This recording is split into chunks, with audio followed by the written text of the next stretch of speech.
আল্লাহ রাসূল যখন টুক টুক টুক করে বার হয়ে গেলে, আল্লাহ নবী টুক টুক করে বার হয়ে গেলে, সাহাবাদের সঙ্গে নিলে আল্লাহ নবী আবু তালহার কাছে গিয়ে চোখ ভরা পানি, আল্লাহ রাসূলের চোখ ভরা পানি, আল্লাহ নবী টপকে টপকে কান্না করে।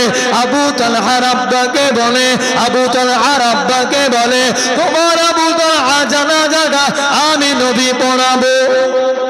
নবী আমার আবু তালহা হুজুরকে দেখে দেখে নবী আমার কাঁদছে। আল্লাহর রাসূল যখন এত কান্না কাঁদে বলে আমি আবু তালহা জানাজাটা আমি নবী পড়াবো। কিছুদিন পরে আল্লাহ রাসূল আবু তালহার আব্বাকে আবার জিজ্ঞাসা করলেন কি ব্যাপার, আমার আবু তালহা কোথায়? ইয়া রাসূলুল্লাহ হাবিবাল্লাহ, হুজুর বেয়াদবি নেবেন না, হুজুর বেয়াদবি আপনি নেবেন না, আমার আবু তালহা দুনিয়া জমিনে আমি নবী বলেছি তোমার ছেলে জানাজা আমি নবী আমি রাসূল তোমার ছেলের জানাজাটা পড়াবো। তোমার ছেলের জানাজাটা কি হলো বলো? ইয়া রাসূলুল্লাহ হাবিবাল্লাহ, হুজুর আমার কচিটা আমার নিয়ত করেছিল আমার জানাজাটা আমার ছেলে আমাকে পড়াতে বলেছিল, আমি নবী না বলেছিলাম, আমি রাসূল তো বলেছিলাম তোমার ছেলের জানাজাটা আমি পড়ি। ইয়া রাসূলুল্লাহ হাবিবাল্লাহ, ইয়া রাসূলুল্লাহ হাবিবাল্লাহ, হুজুর বসা কি কানে নেবেন না, হুজুর বেয়াদবি কানে নেবেন না, আমার ছেলে আমাকে ওসিয়াত করেছিল আব্বাজান আপনি যদি আল্লাহ রাসূলকে খবর দেয়, আপনি যদি আল্লাহ নবীকে খবর দেয় গভীর রাত হয়ে যাবে, আল্লাহ নবীকে বেঈমানেরা মারতে পারে, আল্লাহ নবীকে বেঈমানেরা আঘাত করতে পারে। ইয়া রাসূলুল্লাহ হাবিবাল্লাহ, ইয়া রাসূলুল্লাহ হাবিবাল্লাহ, আপনার আবু তালহা আপনাকে এত মহব্বত করে, আপনাকে এত ভালোবাসে, ইয়া রাসূলুল্লাহ হাবিবাল্লাহ, ইয়া রাসূলুল্লাহ হাবিবাল্লাহ, ওই জন্য আবু তালহা আপনাকে আসতে নিষেধ করে দিলেন। হুজুর আপনাকে কম মহব্বত করে না, ওই জন্য নিষেধ করে দিলেন যেন আপনি যেন না আসেন, আপনি এলে আমার আবু তালহা আপনি এলে আপনার কষ্ট হবে বলে আমার ছেলে আপনাকে বারণ করলেন। কতটা নবী মহব্বত, কতটা নবীর ভিতরে প্রেম দেখেন। ওই জন্য রাসূলের প্রেম বেশি বেশি আমাদের মনে রাখার দরকার আছে। নবী পাকের ভালোবাসা যদি আমাদের মন থেকে আস্তে আস্তে উঠে যায়, ঈমান থাকবে। রাসূলের ভালোবাসা আমাদের মনে ভিতরে রাখতে হবে। দেখেন না আজকে দুনিয়ায় চলতে গেলে হাই কিছু করুন না কেন সব কিছু নবীকে নিয়েই যাবে, দুনিয়ায় যাই কিছু করবে সব কিছু নবীকে নিয়ে যাবে। ওই জন্য আমাদের ভিতরে ঐক্য থাকার দরকার আছে। কে কি মাযহাব মানলো না, আমার নবী তো আমাদের সবার, রাসূল তো আমাদের সবার। নবীর বিরুদ্ধে যখন কেউ কথা বলবে, আমার রাসূলের দিকে কেউ যখন আঙ্গুল তুলে ইঙ্গিত করবে, আমাদের প্রত্যেকের ঈমানি কর্তব্য হলো তাদের আঙ্গুলকে ভেঙে তাদের আঙ্গুলকে নিচে নামিয়ে দেওয়া। কেন? হুজুরের দিকে আঙ্গুল তুলে একটা ইমানদার বসে থাকতে পারে, ইমানদার কোনদিন বসে থাকতে পারে। ওই জন্য যাই করবে হুজুরকে ভালোবাসো। ওই জন্য আমার কবি অতি সুন্দর ভাষায় কি লিখছে শুনে, বদলে যাবে এই দিন ও বন্ধু বদলে যাবে এই দিন, বদলে যাবে এই দিন ও বন্ধু বদলে যাবে এই দিন, জলদি চলো মুষ্টি তোলো, জলদি চলো মুষ্টি তোলো, বাজাও জিহাদের বিন, বদলে যাবে এই দিন ও বন্ধু বদলে যাবে এই দিন, বদলে যাবে এই দিন ও বন্ধু বদলে যাবে এই দিন, জুলুম যাতনাই পড়ে মানুষ হয়ে গেছে আজ অস্থির, তোমার সুরে সুর মিলিয়ে বলবে ওরাও তাকবীর, জুলুম যাতনাই পড়ে মানুষ হয়ে গেছে আজ অস্থির, তোমার সুরে সুর মিলিয়ে বলবে ওরাও তাকবীর, তোরা হতে চিহ্ন দে হবে হবে বিলীন, বদলে যাবে এই দিন ও বন্ধু বদলে যাবে এই দিন, বদলে যাবে এই দিন ও বন্ধু বদলে যাবে এই দিন, সামনে আগাও বজ্র বেজে, সামনে আগাও আশা নয়, তোমার সাথে আল্লাহ আছে, তোমার কিসের ভয়? বদলে যাবে এই দিন ও বন্ধু, বদলে যাবে এই দিন। আমার নবীর বিরুদ্ধে আঙুল তোলে যারা, আঙুল তাদের নামিয়ে দেব, তোরা হুঁশিয়ার তারা। বদলে যাবে এই দিন ও বন্ধু, বদলে যাবে এই দিন। আল্লাহুম্মা সাল্লি আলা সাইয়্যিদিনা মাওলানা মুহাম্মদ ওয়া আলা আলি সাইয়্যিদিনা। আবার মুরব্বি বলেন আল্লাহ রাসূলকে কে মহব্বত করেছিল? বলেন প্রেম যদি আপনার ভিতরে বেশি না, আল্লাহ রাসূল হাদিস শরীফের ভিতরে বলে লা ইউমিনু আহাদুকুম হাত্তা আকুনা হাব্বা ইলাইহি মিন ওয়ালিদিহি ওয়া ওয়ালাদিহি ওয়ান নাসি আজমাইন। আল্লাহর রাসূল বলেন, নবী আমার জানিয়ে দিলেন কেউ যতক্ষণ না পর্যন্ত আমি রাসূল আমাকে বেশি মহব্বত না করতে পারলো, আমি নবী আমাকে যদি বেশি বেশি প্যার না করতে পারলো, সে কামিল মুমিন হতে পারে, সে অর্থাৎ পরিপূর্ণ ঈমানদার হতে পারে। কে নবীকে মহব্বত করেছিল?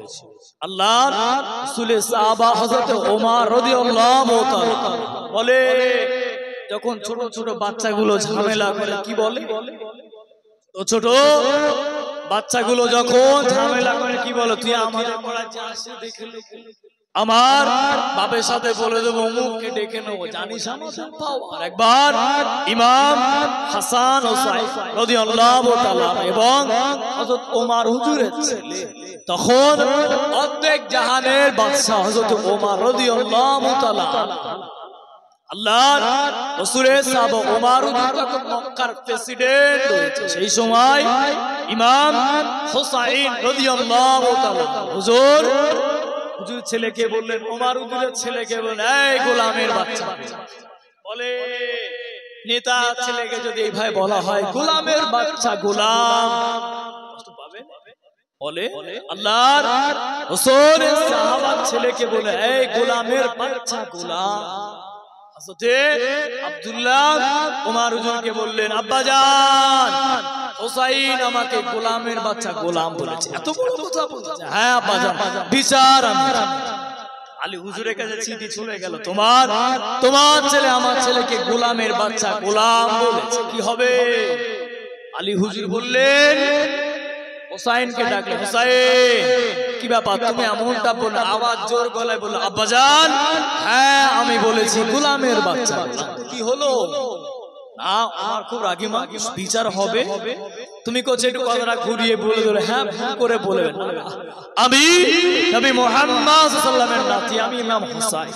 আব্বাজান ওমর হুজুর তো কি হয়েছে, মাথা নত যদি করতে হয় আল্লাহর দরবারে করে, জোরে বলেন একটু সুবহানাল্লাহ, জোরে জোরে বলেন, মাথা নত যদি করতে হয় আল্লাহর দরবারে করে, সেজদায় আমার মাথা নত হবে। ওমর তো সাহাবা, কি হলো আপনি ভয় পান?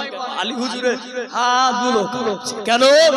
ওই সে আমার নিজের ছেলেকে পর্যন্ত ছাড়ে, আমি তো আলী, কি আমি আলী, আমি তো কে নাকি নিজের ছেলেকে পর্যন্ত ছাড়।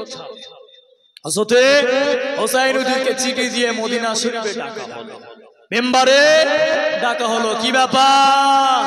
আমার হুজুর খুব রেগে গেছে, তুমি নবীর জামাই, নবীর নওয়াসা বলে, এত নবীর নাতি বলে আমার ছেলেকে তুমি কি বলে? আব্দুল্লাহ হুসাইন কি বলেছিল তোমাকে? আব্বাজান আমাকে বলেছিল গোলামের বাচ্চা গোলাম।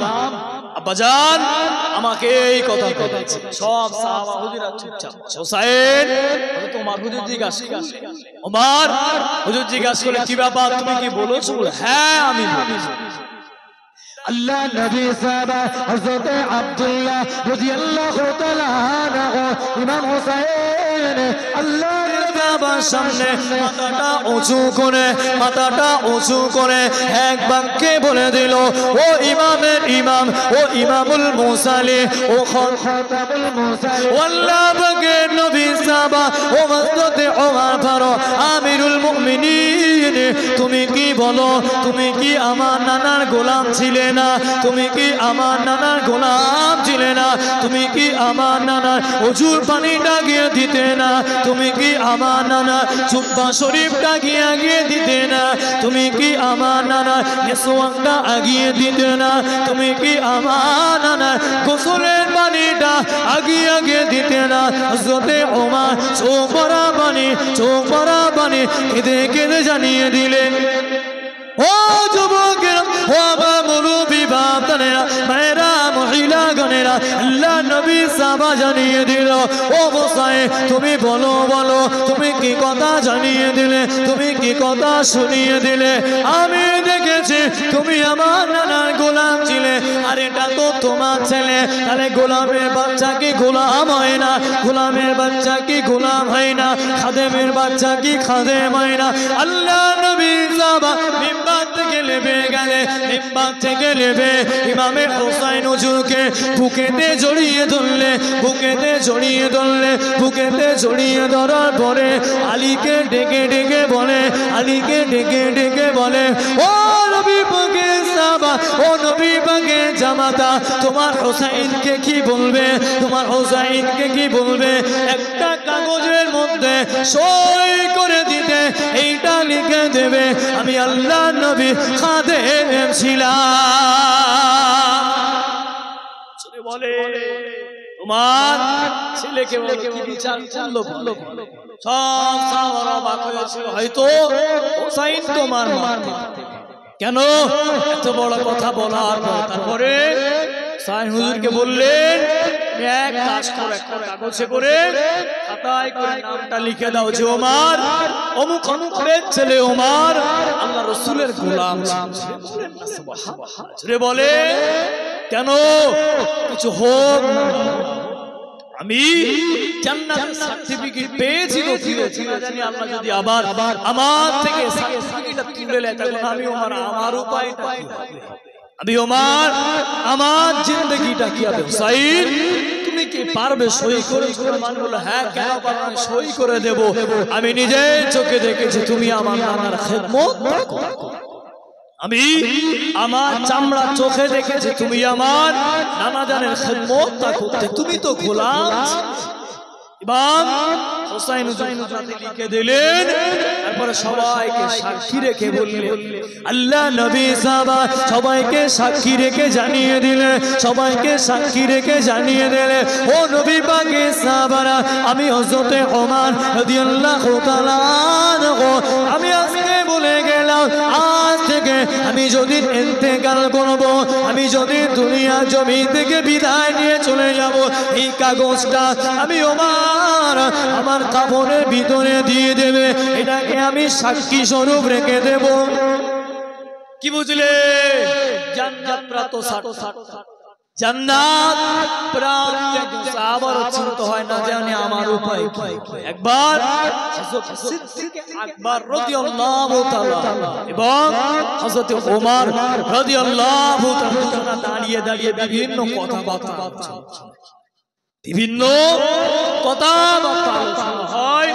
আলোচনা হতে তিনি হযরত ওমর হুজুর বললে, ভাই আবু বকর বলেন না জানি আমাদের উপায় কি হবে? আবু বকর, আজকে আমি দেশটা চালাচ্ছি, আমি আজকে প্রধানমন্ত্রী হই, না জানি আমার উপায় কি হবে? আমার যদি কিছু ভুল হয়ে যায় তুমি আমাকে ক্ষমা করো। আবু বকর তুমি আমাকে ক্ষমা করো। হযরত আবু বকর সিদ্দিক রাদিয়াল্লাহু তাআলা হুজুর বললেন, ওমর আমার জীবনের থেকে তোমার জীবনের আমলটা অনেক বেশি করে দিয়েছে। জোরে বলেন না সুবহানাল্লাহ, জোরে বলে। ওমর তোমার জীবনের নেকির পাল্টা লাগলো কেন? ইসলাম জাহানের আগে কলমা পড়ার আগে তুমি যে অন্যায় অপরাধগুলো করেছিলে, যে শিরকগুলো করেছিলে, তওবা করার পর রাসূলের হাতে হাত রাখার পরে আল্লাহ ওই গুনাহগুলো থেকে তোমার আরো নেকিতে ভরপুর করে দিবে জোরে বলে। তখন ওমর হুজুর বললেন, ভাই আবু বকর, তাহলে এক কাজ আবু বকর, তবে শুনে রেখে দাও, তোমার জীবনের আমলটা তুমি আমার দিয়ে দাও, আমার জীবনের আমল তোমার নিয়ে নাও। কি করবে বলে? আবু বকর, তোমার জীবনের আমল তুমি আমাকে দিয়ে দাও, সব আমল না, ওই রাতের আমলটা আমাকে। আর আমার, তুমি বললে আমার জীবনে প্রচুর আমল আছে, আমার আমলগুলো তুলে এই আমলগুলো সিদ্দিকে আকবর রাদিয়াল্লাহু তাআলা বললে, চলো আল্লাহ রাসূলের কাছে যাও। হযরতে ওমর রাদিয়াল্লাহু তাআলা আল্লাহ নবী সাহাবাকে বললে, ও সিদ্দিকে আকবর, ও সত্যবাদীদের নেতা, তোমার জীবনে প্রতিটা আমল আমি চাই না, আমার জীবনের সব আমলগুলো আমি তোমাকে দিয়ে দেব, সব তোমাকে দিয়ে দেব, তবে তোমার জীবনের এক রাতের আমল আমি ওমর আমাকে হাওলা করে দিয়ে দাও। তোমার জীবনের এক রাতের আমল আমাকে হাওলা করে দাও। কোনটা? বললো যে 40টা দিন তুমি ঘুমাও, আমার রাসূল দরওয়াজায় বাড়ি বাড়ি, আমার রাসূল দরওয়াজায় বাড়ি মারলে তুমি আবু বকর এক বাক্যে দরওয়াজা খুলবে, যে 40টা রাত তুমি জেগেছিলে, ওই 40টা রাতের আমল আমাকে দিতে হবে না। ওই রাতটা, যে রাতটা তুমি গুহার ভিতরে ছিলে, এর আগুয়ায় যে গুহাটা ছিলে, আমার নবীকে তুমি আগে যেতে যাবে, আমার রাসূলকে তুমি বড় মহব্বত করতে। কেন? ইয়া রাসূলুল্লাহ, হাবিবাল্লাহ, হুজুর বিয়াদবি নেবেন না, হুজুর এই গুহার ভিতর আগে যায়। কেন? হুজুর যদি সাপ থাকে, পোকামাকড় থাকে, জন্তু জানোয়ার থাকে, আমি সিদ্দিকে আকবর, ইয়া রাসূলুল্লাহ, হাবিবাল্লাহ, হুজুর আঘাতটা আমার উপরে হোক না আপনার উপরে। জোরে বলে সুবহানাল্লাহ, জোরে বলে হুজুর, আঘাতটা যেন আমার উপরে হয়, আপনার উপরে। জোর দাঁড়িয়ে যান, আমি একটু দেখে সিদ্দিকে আকবর রাদিয়াল্লাহু তাআলা আনহু আল্লাহ নবীকে বাইরে রেখে দিলে, আল্লাহ নবীকে নিয়ে যখন একা একা চলে যায়, হিজরত যখন করলে একা একা চলে যায়, একবার সামনের দিকে যায়, একবার পিছনের দিকে আসে, একবার ডাইনে যায়, একবার বামে যায়। আল্লাহ নবী জিজ্ঞাসা করে, ও বাবাজি আবু বকর, ও বাবাজি আবু বকর, এমন কেন করো, এমন করো কেন? একবার সামনের দিকে যাও, একবার পিছনের দিকে যাও, ডাইনে গেলে বামে গেলে, ডাইনে গেলে বামে গেলে। ইয়া রাসূলুল্লাহ, হাবিবাল্লাহ, ইয়া রাসূলুল্লাহ, হাবিবাল্লাহ, আমার মনে মনে হতে লেগেছে, আমার মনে মনে হতে লেগেছে, আজকে আপনার সাথে কেউ নাই, আজকে আপনার সাথে কেউ নাই। আল্লাহ পাকের নবী, আমি আবু বকর, আমি একা আছি, আমি আবু বকর, আমি একা আছি। ইয়া রাসূলুল্লাহ, হাবিবাল্লাহ, ইয়া রাসূলুল্লাহ, হাবিবাল্লাহ, বেঈমান গুলো যদি আপনার সামনের দিক দিয়ে আঘাত করে, আপনার বুকেতে লাগবে, ওইটা আবু বকরের বুকেতে লাগবে। ইয়া রাসূলুল্লাহ, হাবিবাল্লাহ, আবার মনে মনে হয় বেঈমান গুলো যদি পিছন দিক দিয়ে আঘাত করে, ইয়া রাসূলুল্লাহ, হাবিবাল্লাহ, আবু বকরের পিঠেতে লাগবে, আপনাকে লাগতে দেব না। আমার মনে মনে হয় বেঈমান গুলো যদি ডান দিক থেকে আঘাত করে, আমার ডান কাঁধে লাগবে, আপনাকে লাগতে দেব না। আমার বাম কাঁধে লাগবে, আপনাকে লাগতে দেব না। ইয়া রাসূলুল্লাহ, হাবিবাল্লাহ, এই জন্য আবু বকর একবার সামনের দিকে যায়, একবার পেছনের দিকে আসে। হুজুর এই জন্য আবু বকর একবার সামনের দিকে যায়, একবার পিছনের দিকে। একবার সামনের দিকে যায়, একবার পিছনের দিকে। আমার এই জন্য মনে মনে জোর, আমি সিদ্দিকে আকবর এমনি আমি পিছনে। ওই জন্য হযরতে ওমর হুজুর বলেছিলেন, তোমার ওই রাতে, যে রাতে গুহায় আমার নবী, তুমি সব চালাগুলো বন্ধ করেছিলে। আজ আপনাদের জোর, যে রাতে চালাগুলো আপনি বন্ধ করেছিলেন, নিজের পা নিজের পা দিয়ে আপনি আটকে রেখেছিলেন ইয়া রাসূলুল্লাহ হাবিবাল্লাহ হুজুরকে আপনি গাইড করে রেখেছিলেন ওই রাতের আমলটা কি আপনি আমাকে দেবেন আবু বকর সিদ্দিক রাদিয়াল্লাহু তাআলা হুজুর আমার মুসকে হুজুর এসে বলে চলো আমার রাসূলের কাছে যাওয়া যাক আমার নবীর কাছে যাওয়া যাক কেন আমার রাসূলের কাছে আমার রাসূল যদি বলে আমি তোমার জীবনে আমলগুলো দিয়ে দেব জোরে বলেন না সুবহানাল্লাহ মহব্বতে দরুদ আল্লাহুম্মা সাল্লি আলা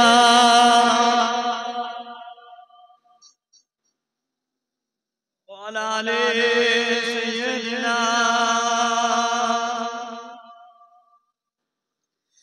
আমার মরণ যদি হয় সোনার মদিনায় আমার দাফন যদি হয় সোনার মদিনায় আমার মরণ যদি হয় সোনার মদিনায় আমার দাফন যদি হয় সোনার মদিনায় তো হাজি কেঁদে কেঁদে বলে দয়াময় মওত আমার হয় যেন সোনার মদিনায় কত হাজি কেঁদে কেঁদে বলে দয়াময় মওত আমার হয় যেন নবীজির রওজায় তার সুপার পেলে পরে তার সুপার পেলে পরে জান্নাত নসিব হয় আমার মরণ যদি হয় সোনার মদিনায় আমার দাফন যদি হয় সোনার মদিনায় ও জানবী দেখলে পরে প্রাণটা ভরে যায় নয়ন যোগন অশ্রু ভেজে নবীজির রওজায় রওজা নবী দেখলে পরে প্রাণটা ভরে যায় নয়ন যোগন অশ্রু ভেজে নবীজির রওজায় তার সুপারি পেলে পরে জান্নাত নসিব হয় আমার মরণ যদি হয় সোনার মদিনায় আমার দাফন যদি হয় সোনার মদিনায় আল্লাহুম্মা সাল্লি আলা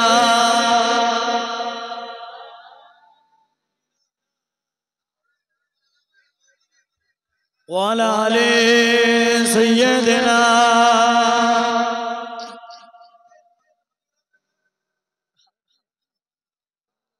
লা ইলাহা ইল্লাল্লাহ লা ইলাহা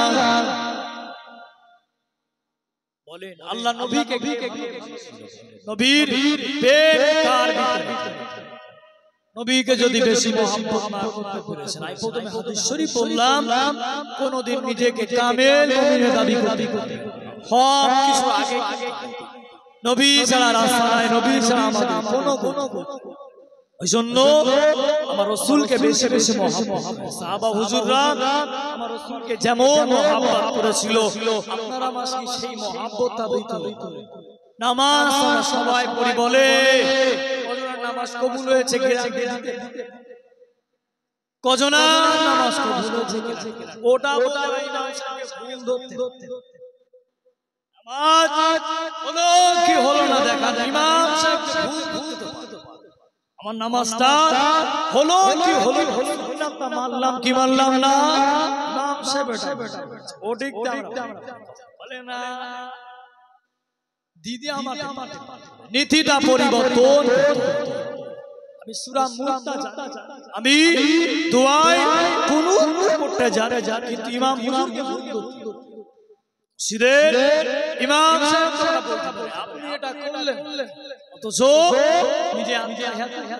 নিজে দোয়ায়ে মাসুর নিজে সূরা ফাতিহা শরীফটা ঠিকভাবে বলতে তাহলে কি হবে আমাদের জীবনটা কোন দিকে জান্নাতের দরওয়াজা খোলা জাহান্নামের দরওয়াজা কোন পথে রওনা হবে না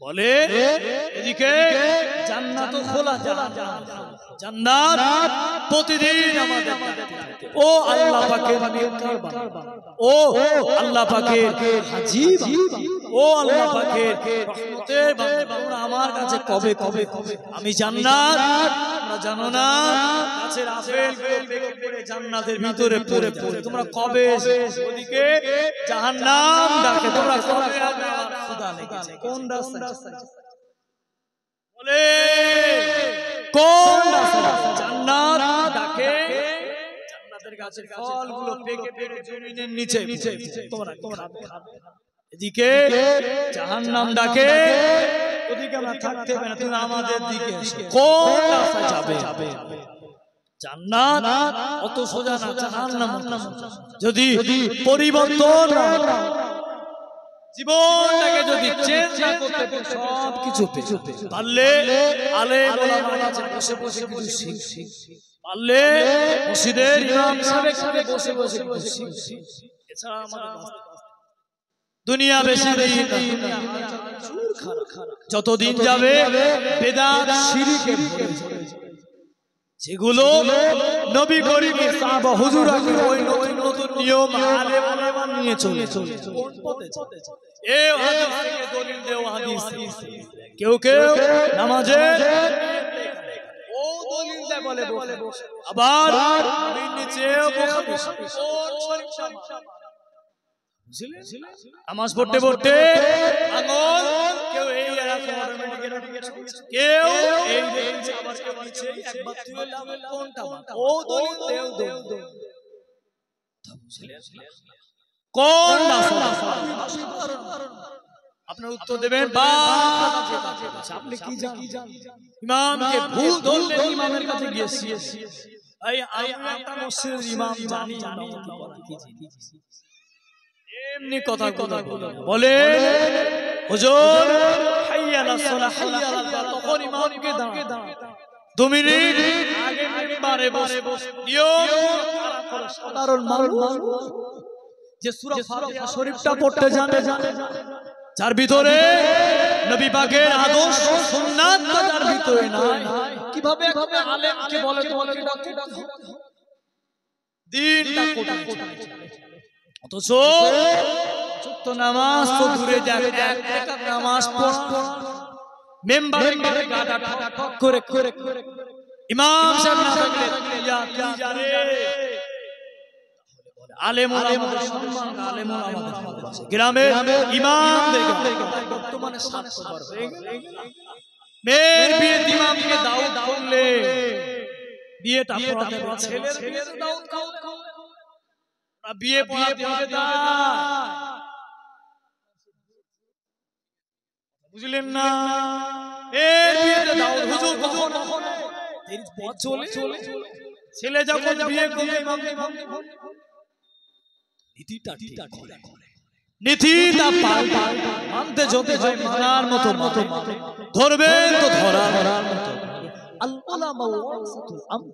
আলেম ওলামা নবী দিগকে পাগল নবী দিগকে আপনিও হয় আলেম হন আলেমের ছাত্র না হলে আলেমে পাগল হয়ে যায় আলেম ভক্তি হয়ে যায় ইমাম সাহেব আগে নীতি ঠিক করে আমি আপনাদের এখানে বসে একবার নাও আসছে কিন্তু ইমামটা তো ঠিক নাম শেপে দিবে কিতাবে ভিতরে পাওয়া যায় আল্লামা রহমাতুল্লাহ আলাইহি কিতাব লিখলেন ওই কিতাবের ভিতরে যখন ইমাম সাহেব যখন মসজিদে ঢুকবে ইমাম সাহেবের তাজিম তোমরা নিয়ে যাবে কতনা হুজুরদের সাথে মুসাফা করতে গেলে ভিড় ইমাম মুসাফা আপনার গ্রামের নেতা তাকে নজরে রাখা কথাই নিয়ে মনটাকে ঠিক করে মন যদি ঠিক না করতে পেরেছে এই জিন্দেগি বেকার অপর জিন্দেগি জান্নাত তো জান্নাতের ভিতরে একটা মেলা মেলাটা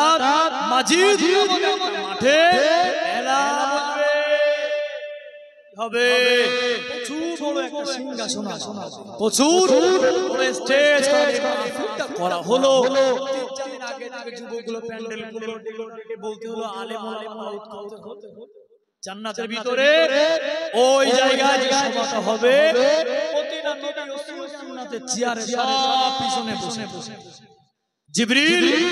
জিবরিলকে বললেন জিবরিল আল্লাহ পাক আমি আপনার জান্নাত ঘুরে দেব তবে এই মসজিদ জান্নাতের মাঠ জিবরিল বললেন ইয়া রাসূলুল্লাহ হাবিবাল্লাহ হুজুর আল্লাহ পাক আমাকে 600 দানা দিলেন হুজুর সব দানার ক্ষমতা আছে মাঠটাকে ঘুরে শেষ করতে জোরে পড়ে আল্লাহ পাক আমাদের প্রত্যেককে ওই মাঠে মাঝি বলেন আল্লাহ জোরে বলেন আল্লাহ রাসূলের কাছে আল্লাহ নবীর কাছে আসসালাতু ওয়াসসালামু আলাইকা হে রাসূলুল্লাহ হাবিবাল্লাহ হে রাসূলুল্লাহ হাবিবাল্লাহ আপনি তো জানেন ওই জান্নাতের ভিতরে মাঝির নামক মাঠে একটা মেলা বসবে একটা জলসা বসবে একটা বড় স্টেজ থাকবে সেই স্টেজের ভিতরে সমস্ত নবী পয়গম্বররা থাকবে আপনাকে গাইড করে নিয়ে আসা হবে আপনাকে আলান বলে নিয়ে আসা হবে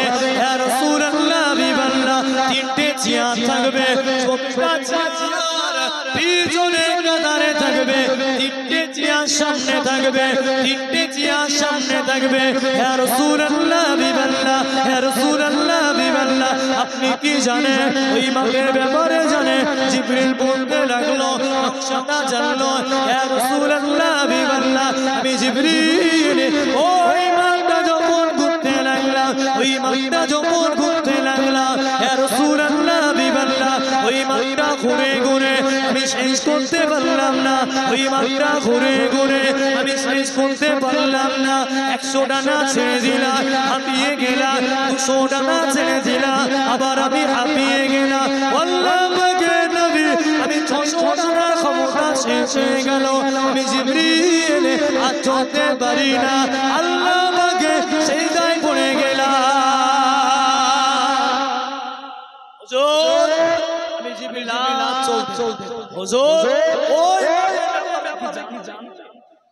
আল্লাহ রাসূলকে বলা হলো হুজুর সামনে তিনটে চেয়ার হুজুর তিনটে চেয়ার প্রথমে আলাইহিস সালামকে